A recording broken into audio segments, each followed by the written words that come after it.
Merci, Monsieur le Président. Effectivement, Raquel Dubini, pour des problèmes de santé, n'a malheureusement pas pu quitter Rome et se joindre à nous pour ces 2 journées. Et elle le regrette d'autant plus vivement qu'elle compte dans cette salle plusieurs collègues et amis qui, au cours de son doctorat qu'elle a réalisé à l'université de Heidelberg sous la direction de Tony Holscher, des collègues et amis donc, avec qui elle a pu discuter et qui lui ont permis de progresser dans ses recherches. Voilà, elle m'a donc chargé de... Elle vous prie donc de l'excuser et elle m'a confié le soin de lire sa communication. Une communication donc, qui portera sur un de ses sujets de recherche, son sujet de prédilection sans doute, la société de Corinthe à l'époque archaïque. Et il sera question dans cette communication d'un fait important qui a été mis en relief par l'analyse archéologique du site et en particulier de son agora. Pendant le passage de la période appelée corinthienne, grosso modo 620 à 570 avant Jésus-Christ, à celle dite corinthienne tardive, l'on peut enregistrer une fracture plutôt nette dans la construction de l'espace politique, lorsqu'un événement catastrophique détruisit les complexes publics ainsi que ceux apparemment de nature privée, d'habitat et ou commerciaux. Jusqu'à ce moment, le centre urbain se présentait comme une agglomération de constructions avec diverses fonctions.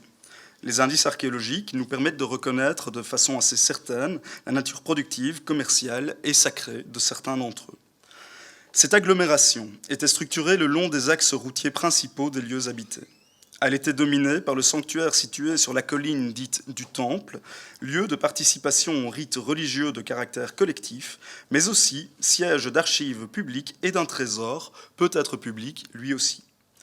D'autre part, une vraie structuration des espaces de l'agora, avec une définition des lieux de culte qui restera fondamentalement inchangée jusqu'à la conquête de la ville en 146, a lieu à l'occasion de la reconstruction du centre urbain après les événements désastreux survenus dans le premier quart du VIe siècle, événements qui semblent épargner très peu de constructions existantes. Les données archéologiques deviennent encore plus intéressantes lors d'une confrontation avec les sources littéraires. En acceptant la chronologie haute pour les dynasties Bacchiade et Cypsélide, désormais largement admise, la période de crise dont témoignent les indices du terrain coïnciderait grosso modo avec la fin de la tyrannie cypsélide, marquée par la conjuration aristocratique contre Psamétique aux alentours de 582, et donc avec l'instauration d'un nouveau gouvernement à caractère oligarchique. L'hypothèse est attrayante et mérite d'être approfondie. Cette présentation exposera donc les lieux de culte mis en place dans la zone de l'Agora de Corinthe à la suite des événements exceptionnels du premier quart du VIe siècle, en se demandant comment la crise qui toucha la police influença la présence et l'organisation spatiale de celle-ci, et comment le nouveau système cultuel pouvait répondre aux besoins de la nouvelle collectivité. Le lieu de culte, ou la corrélation entre les événements catastrophiques du premier quart du VIe siècle et la construction du nouvel espace politique est la plus explicite, est le sanctuaire dit de la Stèle. Il s'agit d'un enclos rectangulaire à ciel ouvert d'une hauteur d'environ 1,30 m, caractérisé par la présence d'une stèle. Ce sanctuaire est établi sur les restes d'un dépôt qui faisait partie d'un édifice détruit par les flammes. Aucune entrée n'a été identifiée, mais la découverte d'un sol en terre battue et d'une trapezza pour les offrandes indique que la zone devait être accessible.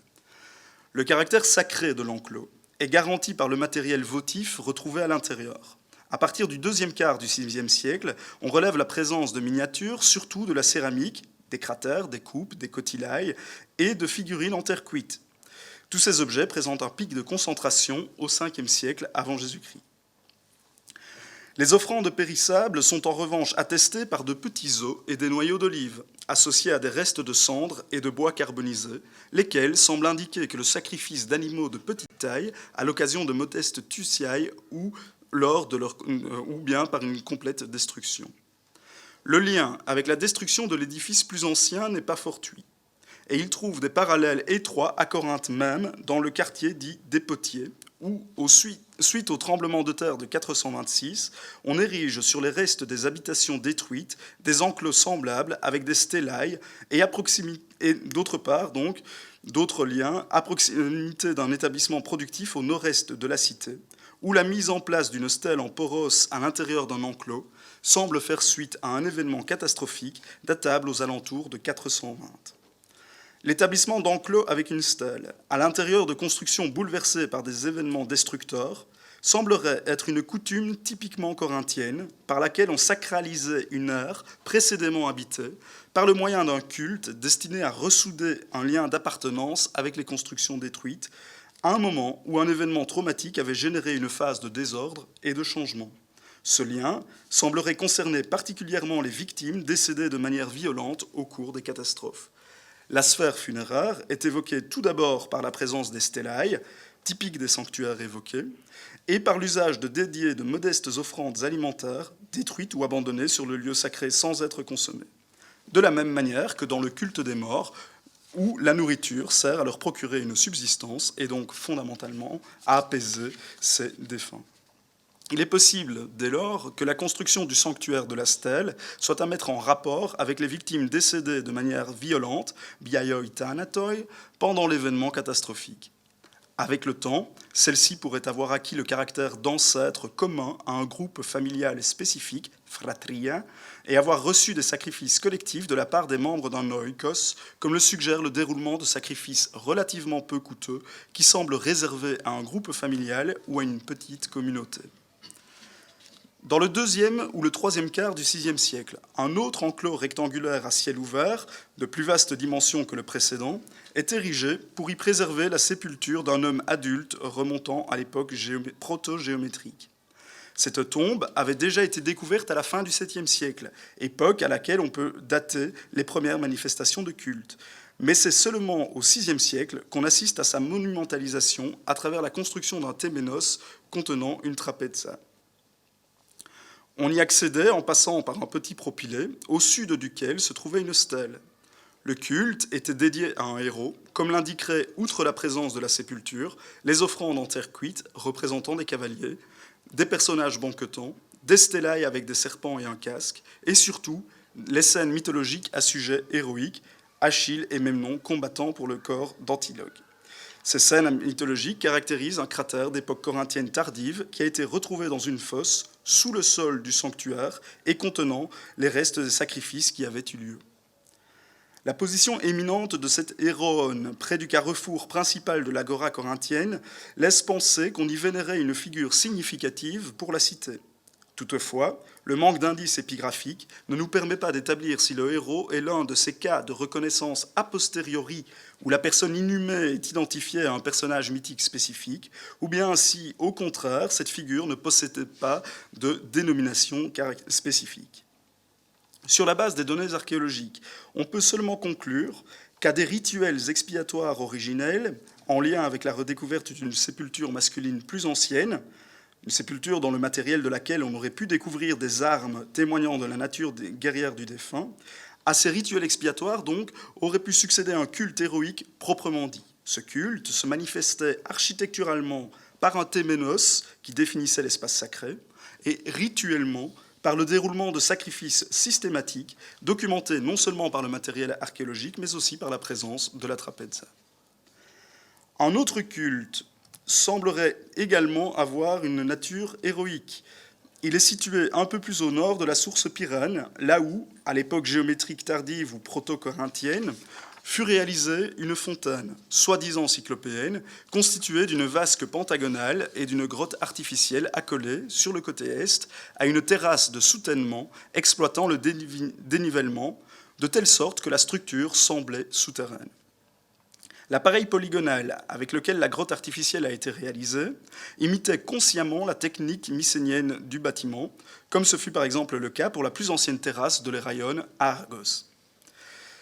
La volonté de construire une fontaine souterraine évoquant une époque passée, ainsi que la proximité avec la réalisation la plus tardive de la basse Pyrène, donnent à penser que la soi-disant fontaine cyclopéenne ne fut rien d'autre en réalité que la duplication la plus ancienne de la Haute-Pyrène, c'est-à-dire le lieu de la capture de Pégase.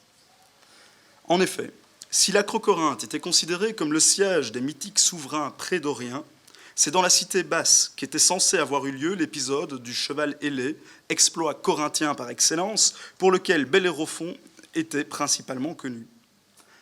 La fonction de principale source d'eau du centre urbain semble être supplantée, peut-être dès l'époque cypsélide, par l'ouverture d'une première fosse pour l'extraction de l'eau de la grotte de la Pyrène. Ce n'est qu'après les événements du VIe siècle que la fontaine cyclopéenne semble acquérir une importance nouvelle. C'est la figure B sur le slide que vous avez sous les yeux. On construit alors un couloir d'accès à la vasque et un enclos pour définir l'espace sacré où la fontaine devait jouer le premier rôle.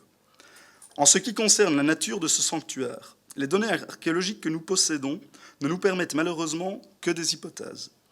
Le seul élément caractéristique est le naïskos qui est installé dans la deuxième moitié du IVe siècle. C'est la figure D.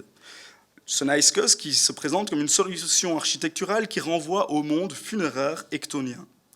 Quant à la présence de matériel en terre cuite que l'on peut mettre en lien avec un culte héroïque, les cavaliers, les personnages couchés au banquet, les stellailles avec le casque et le serpent, tous ces éléments, quand bien même ils confirmeraient l'attribution du sanctuaire à un personnage de nature mortelle, sont en réalité attestés dans de nombreux contextes cultuels de l'agora corinthienne. En définitive, donc, il est possible de croire que le sanctuaire était consacré à une entité principale dotée de caractéristiques infernales, donc un héros ou une divinité chtonienne, que l'on devrait mettre en lien avec la source souterraine. Si l'on accepte que la fontaine cyclopéenne fut la première installation architecturale de la Pyrène inférieure, c'est-à-dire la plus ancienne source pyrène de la ville de Corinthe, on peut supposer qu'un héros lié à la mythologie du lieu était vénéré dans le sanctuaire. Un héros tel que Bellérophon ou Caïncryas, le fils de Pyrène, tué involontairement par Artémis, ou encore un héros civilisateur, en lien avec la canalisation des eaux, dans le cadre de la formation de la police, un héros qui pourrait dès lors être Héraclès. D'un point de vue monumental, les efforts de la communauté se concentrent sur les deux grands sanctuaires du centre de la ville, au pied desquels se structure l'espace public. Le premier, situé sur la colline du Temple, semble être le sanctuaire principal de l'Agora, reconstruit à l'endroit où se trouvait un sanctuaire plus ancien, détruit par les événements catastrophiques, et qui était le siège d'archives publiques et vraisemblablement du trésor de la ville.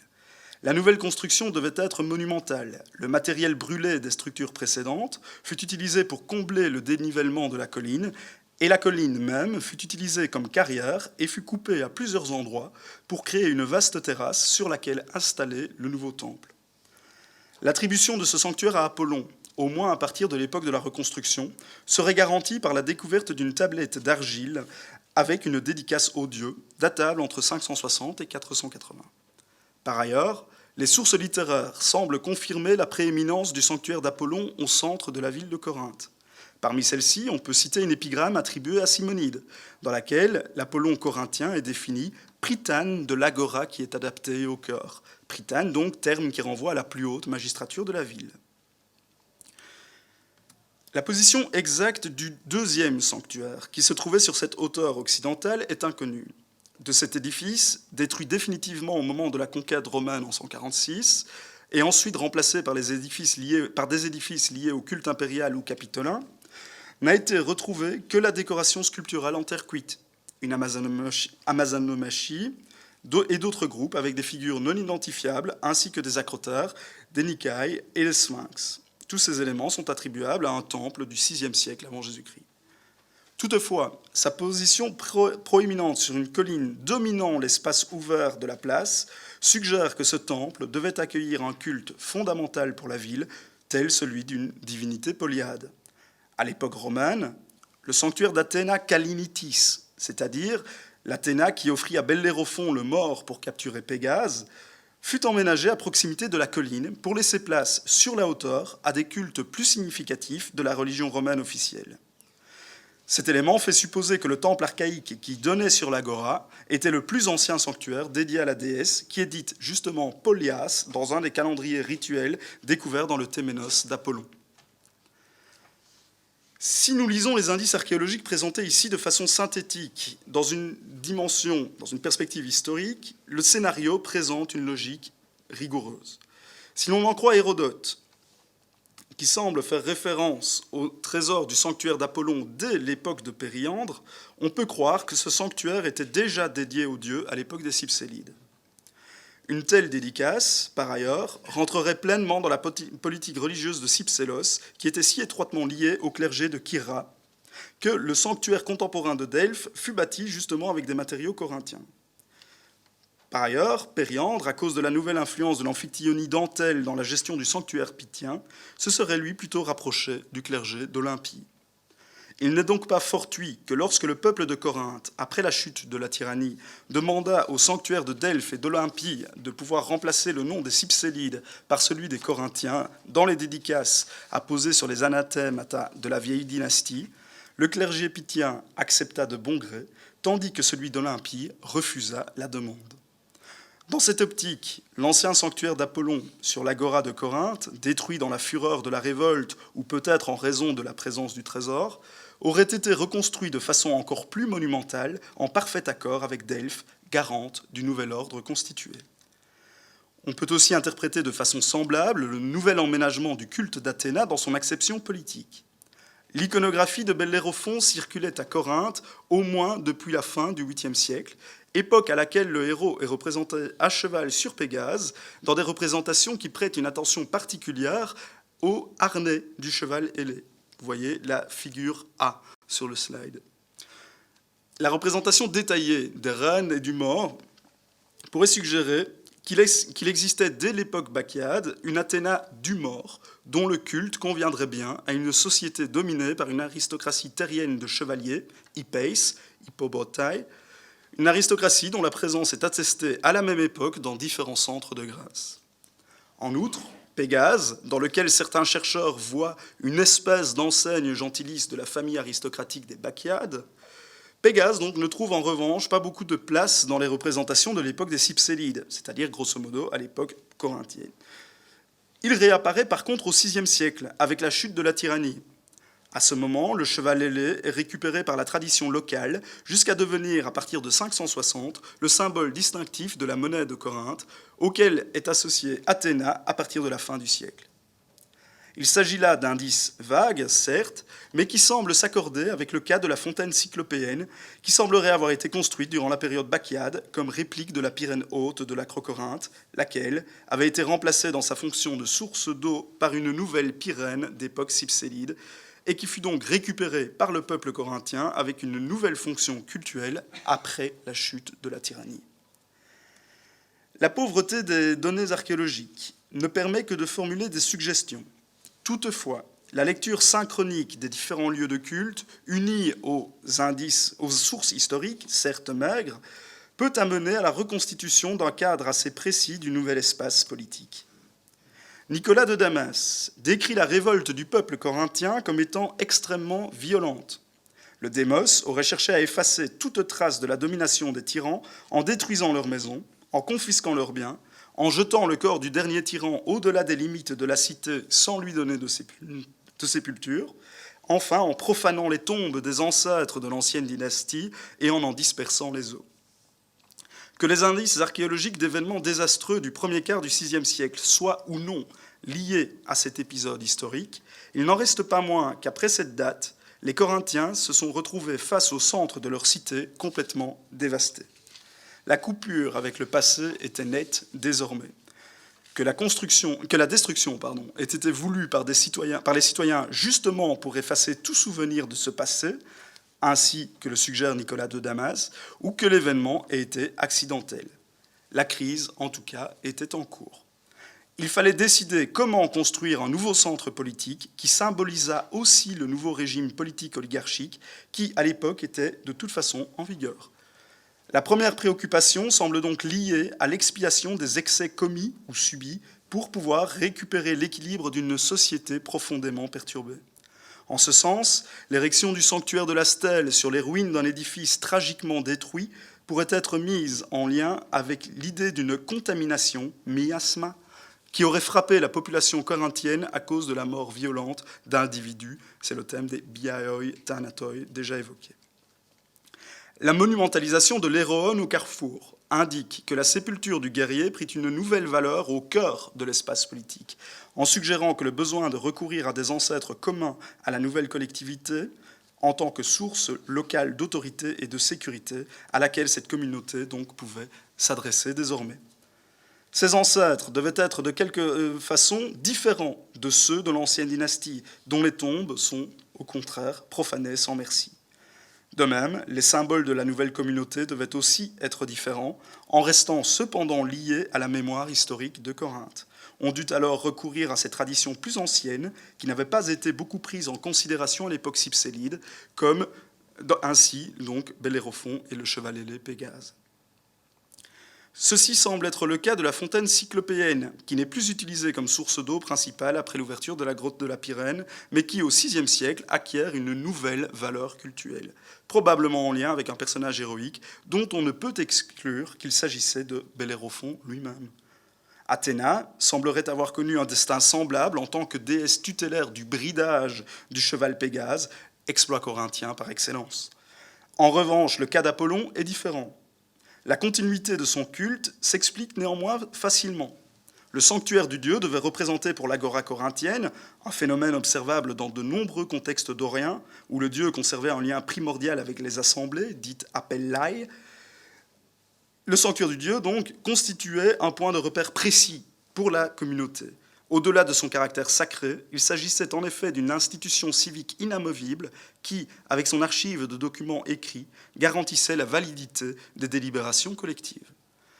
Après le refroidissement des rapports entre Périandre et Delphes, le clergé pythique semble en outre soutenir pleinement le nouveau régime oligarchique, dont il confirme la validité au niveau panhellénique.